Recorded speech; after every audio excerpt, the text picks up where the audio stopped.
ఈరోజు మనం మరో ఇన్స్పైరింగ్ పర్సన్ మీట్ అవ్వడానికి వచ్చాం. ఆయనే ప్రకాష్ రావు గారు, రిటైర్డ్ స్కూల్ టీచర్. రేపటి పిల్లల భవిష్యత్తు బాగుండాలంటే టీచర్స్ చేతిలోనే కదా, అలాంటిది ప్రతి టీచర్ ఇన్స్పిరేషనే కదా అని మీరు అనుకోవచ్చు.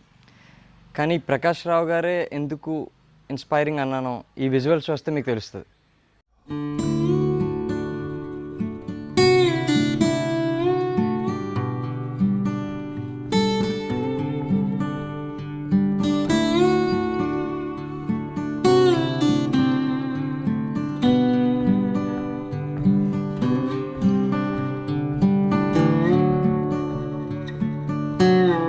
చూస్తున్నారుగా ఈ ఇంటిని, ఆ గార్డెన్ని. ఇక్కడితో అయిపోలేదు, ఇంట్లోకి వెళ్తే ఇంకా మరిన్ని వండర్స్ చూస్తారు.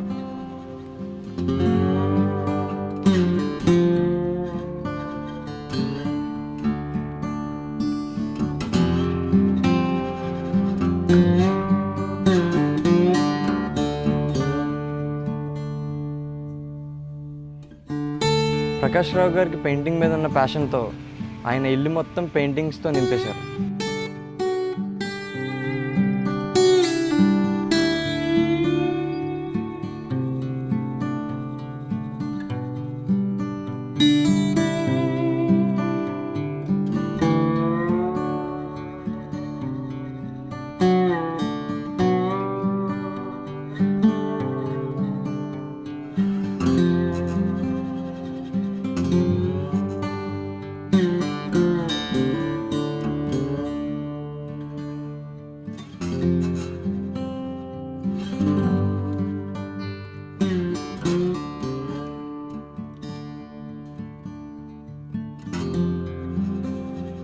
పెయింటింగ్ ఒకటే కాదండి, ఈయన చాలా నాటకాలు వేశారు, డైరెక్ట్ చేశారు.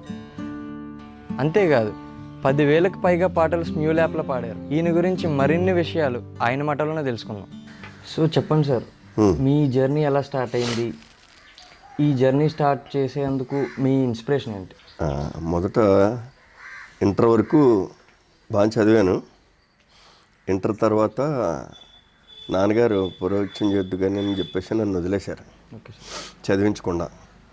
అయినా సరే నేను ఒక 5 ఏళ్ళు గ్యాప్ తీసుకుని ఆ 5 ఏళ్లలోనూ పెళ్ళి, పిల్లలు అయ్యాక అప్పుడు ప్రైవేట్గా BA పాస్ అయ్యి ఒరిస్సాలో బరంపురం యూనివర్సిటీ ద్వారా సర్టిఫికేట్ తెచ్చుకుని BEd అయ్యి, అప్పుడు ఎన్టీ రామారావు గారు మొట్టమొదటి వచ్చినప్పుడు 86లో నాకు పోస్టింగ్ వచ్చింది. అప్పటి వరకు 83లో ట్రైనింగ్ అయితే 86 దాకా తుని కాన్వెంట్లో 3 ఏళ్ళు చేశాను. తర్వాత 86లో నాకు పోస్టింగ్ వచ్చింది. 2011లో రిటైర్ అయ్యాను. తొండంగ మండలం, తుని మండలం, కోటందూరు మండలం 3 మండలాల్లోనూ టీచర్గా పనిచేశాను. మీ ఇన్స్పిరేషన్ ఏంటి సార్, ఇలా ఎన్ని వండర్స్ చేయడానికి? ఇలా వండర్స్ చేయడానికంటే మామూలుగా అసలు స్కూల్లో పనిచేసేటప్పుడే నాకు మొదటి నుంచి, అసలు చిన్నప్పటి నుంచి పెయింటింగ్ మీద చాలా ఇష్టం. నాకు పాటలు పాడడం అన్నా, తర్వాత ఈ పెయింటింగ్స్ అన్నా బాగా ఇష్టం. ఆ ఇష్టం మీద స్కూల్లో బొమ్మలు వేస్తుండేవాడిని. గోడల మీద దేశ నాయకుల బొమ్మలు, ప్రపంచ పటాలు ఇలాంటివి వేస్తుండేవాడిని. అయితే ఇవన్నీ అయ్యాక ఏమైందంటే, ఈ తొండంగ మండలం పనిచేసిన తర్వాత తుని మండలం వచ్చాను. కొన్నాళ్ళు అయ్యాక తుని మండలం వచ్చే ముందు నాకు 3 పిల్లలు, 2 ఆడపిల్లలు, 1 అబ్బాయి. ఆ అబ్బాయి 20 ఏళ్ల వయసులో పోయాడు. అప్పటి నుంచి కూడా ఇంకా అది ఆ బాధ మర్చిపోవడం కన్నట్టుగా నేను వీటి మీద ఎక్కువ దృష్టి పెట్టి, ఈ పెయింటింగ్స్, పాటల మీద బాగా దృష్టి పెట్టి ఉన్నాను. అలాగే కోటందూరు మండలం కూడా పనిచేసాక 2011లో రిటైర్ అయ్యాను. రిటైర్ అయిన దగ్గర నుంచి ఇంక పూర్తి టైం వీటికి వినియోగించాను. అయితే మా అన్నయ్యలు పాడతారు, నాన్నగారు పాడతారు, వాళ్ళు నాకు ఇన్స్పిరేషన్. పాటకు మాత్రం, ఈ ఆర్ట్ మాత్రం కేవలం నాకు నేనే వచ్చింది, మా ఇంట్లో ఎవరికీ లేదు ఇది. అది విశేషం అండి. ఏం చేద్దంటే ఏంటో అలాగే మొదటి నుంచి దాని మీద లైకింగ్ ఉండడం, ఎక్కడే బొమ్మ చూసినా వేయడం. మీరు ఎన్ని రోజులు వేసారు సార్ ఇదంతా అలా అని చెప్పలేను, కొంత టైం. ఒక పక్క తీసుకోవడం, వారం రోజుల్లో కంప్లీట్ చేయడం. మళ్ళీ నేను ఒక్కడే, ఇంకెవరో అసిస్టెన్స్ అది ఏం లేరు. నాకు నేనే హెల్ప్ చేసుకుని, నేనే బాగున్నప్పుడు అలా చేయడం, కొంచెం ఇబ్బందిగా ఉన్నప్పుడు ఆపేయడం. ఎలాంటి హెడల్స్ ఫేస్ చేశారు సార్ వేసినప్పుడు మీరు? కొంచెం అంటే ఈ టాపు వేసినప్పుడు మాత్రం కొంచెం రూఫ్ వేసినప్పుడు రూఫ్ వేసినప్పుడు కొంచెం మెడ నొప్పి అది ఉండేది. ఇంకా ఈ సైడ్లు వేసినప్పుడు పెద్దగా ఇబ్బంది ఏం లేదు. ఇలా ఎప్పుడు మోటివేట్ అయ్యేలా మిమ్మల్ని మోటివేట్ చేసిన సంఘటన ఏమైనా ఉందా సార్? ఈ ఆర్ట్కా? ఈ ఆర్ట్కి ఆర్ట్కి ఈనాడులో ఒక ఆర్టికల్ అంటే ఈనాడు పేపర్లో సండే వస్తుంది కదా బుక్కు. ఆ బుక్లో ఒకసారి ఎక్కడో గ్రంథాలయం వేసాడు వాడు. పూర్వులు తాలూకు రాజులది ఎవరిదో గ్రంథాలయం వేశాడు. ఆ గ్రంథాలయంలో వాళ్ళ స్తంభాలు గోడలు అన్నీ కూడా పెయింటింగ్స్ వేస్తే ఇంట్లో అలా వేస్తే ఎలా ఉంటుందన్న ఐడియా నాకు వచ్చింది. అక్కడ పుట్టింది అక్కడ మొత్తం అప్పుడు దాకా అక్కడక్కడ వేయడమే, ఓకే సార్. మొత్తం ఇల్లంతా వేస్తే బాగుంటుంది అన్నది అక్కడ వచ్చింది. Okay okay. సరే వచ్చిన బంధువులు చుట్టాలు ఫ్రెండ్స్ తర్వాత టీచర్లు ఎవరు వచ్చినా కూడా నాకు కొంచెం హుషారిచ్చి చాలా బాగుంది ఇది అని వాళ్ళు ఫోటోలు తీసుకోవడం వీడియోస్ తీసుకోవడంతో నాకు ఇంకా ఎంకరేజ్మెంట్ వచ్చి ఇంకా బాగా నేను డెవలప్ చేశాను. అది మోటివేషన్ మీకు? అంతే. Okay sir. మీ లైఫ్లో మీరు ఫాలో అయ్యే కొన్ని సిద్ధాంతాలు అంటే నేను బ్రాహ్మణ్ణి. Okay sir. అంచేత ఉదయం సాయంత్రం సంధ్యావందనం గాయత్రీదేవి నాకు ఎక్కువ ఇష్టం. ఆ సంధ్యావందనం ఆటోమేటిక్గా మా బ్రాహ్మణుల నుంచి చాలామంది చేస్తారు. నేను కూడా అవి చేయడం అదొక పెద్ద ఇది. మా అన్నయ్య ఏంటంటే మొట్టమొదటి ఇంటర్ అయిన తర్వాత కొంచెం బాధల్లో ఉండేవాడిని, పిల్లలకి బాగోపోవడం అదిలోను. ఆ ఇదిలో ఉంటే అతను ఏం చేశాడంటే గాయత్రి చెయ్యి, ఆవిడ అన్నీ నీకు చక్కగా చేస్తుందని ఒక ఇది తెప్పించాడు. ఆయన గాయత్రి భక్తుడు, సంధ్యావందనం అది చేస్తాడు, ఆయనే టీచరు. ఆయన చెప్పిన దగ్గర నుంచి నేను 3 పూట్ల సంధ్యావందనం చేయడం మొదలెట్టాను. అది చేసి అలా చేస్తుండగా ఒక 5-6 రోజుల్లో నాకే చదవాలనిపించడం, మళ్ళీ BA ప్రైవేట్గా 3 ఇయర్స్లో కంప్లీట్ చేసేయడం. నేను ఒరిస్సా ఛాన్స్ రావడం, అది అయ్యాక కాన్వెంట్లోకి వెళ్ళడం, అక్కడి నుంచి పోస్టింగ్ రావడం, ఇంకా వరుసన బండి ఆగలేదన్నమాట. అయితే మీకు సంధ్యావందనం అన్నది లైఫ్ అంతా ఇంకా నేను చేయాలనుకున్నాను. ఆవిడ తప్ప నాకు ఇంక రెండో దైవం లేదు. ఒక గుడికి వెళ్ళను, ఎక్కడికి వెళ్ళను. నేను ఆ ఇంట్లోనే చేసుకోవచ్చు సంధ్యావందనం అన్నది. నా దేవుడి మందిరంలోనూ ఆవిడ ఫోటో వేసుకున్నాను కదా, అది పెయింట్ చేసుకుని అక్కడే కూర్చుని ఉదయం సాయంత్రం సంధ్యావందనం చేస్తాను. ధ్యానం ఎక్కువ చేస్తాను. తర్వాత రామకృష్ణ పరమహంస, రమణ మహర్షి వీళ్ళ బుక్స్ అవి బాగా చదువుతాను. దాని నుంచి చాలా ప్రశాంతంగా జీవించాలని నాకు ఎయిమ్ ఉండి రిటైర్ అయ్యాక ఇంకా ఏ పని నేను చేయలేదు. ఆ పెన్షన్ ఇస్తుంది గవర్నమెంట్, ఆ పెన్షన్ తోటే నేను కాలక్షేపం చేస్తున్నాను. పిల్లలు సెటిల్ అయిపోయారు, నేను నా భార్యకి ఆ అమౌంట్ సరిపోతుంది.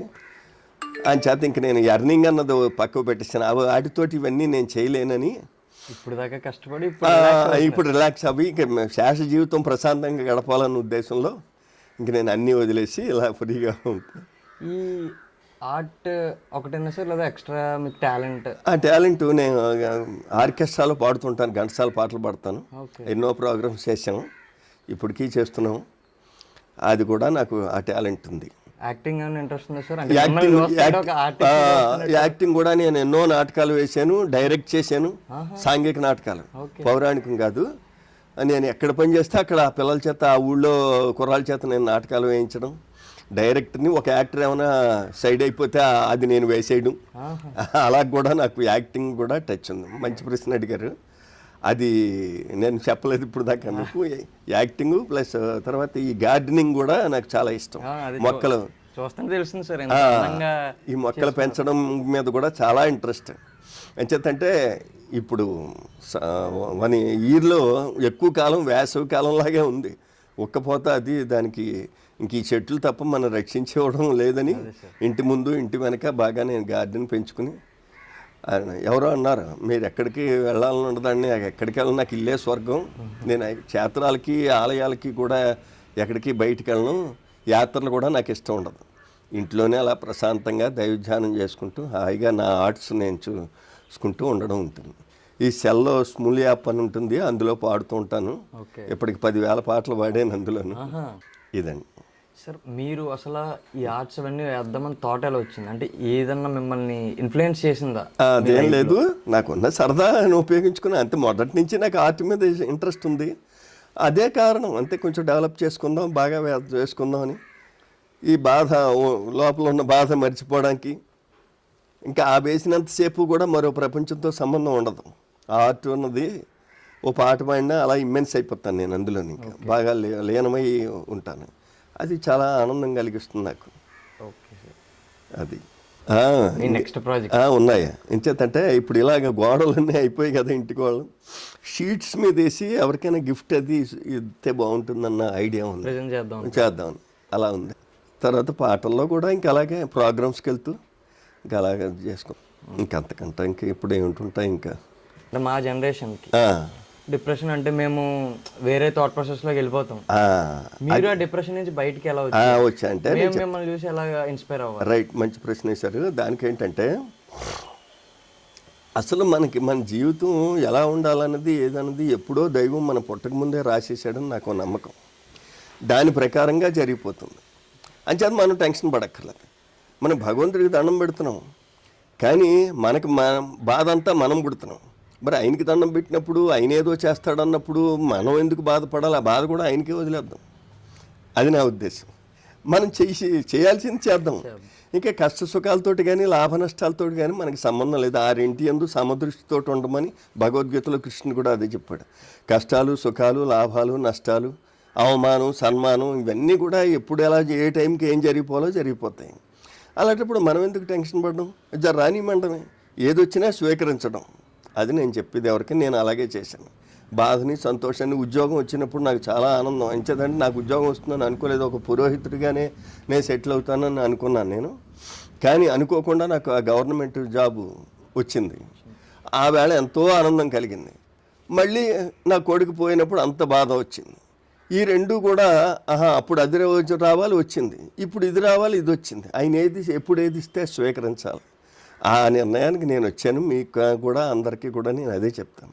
యాక్సెప్ట్ చేయాలి. ఏది వచ్చినా దానికి సిద్ధపడిపోవాలి. అంతేగాని ఆనందం వచ్చిందని చెప్పేసి పొంగిపోవడం, అక్కడి నుంచి రెచ్చిపోవడం, అందరినీ ఇది చేసేయడం, లేకపోతే బాధ వచ్చిందని కుంగిపోయి ఇంకా నేను అనవసరం అనే ఫీలింగ్ ఎప్పుడు కూడా అది రాకూడదు.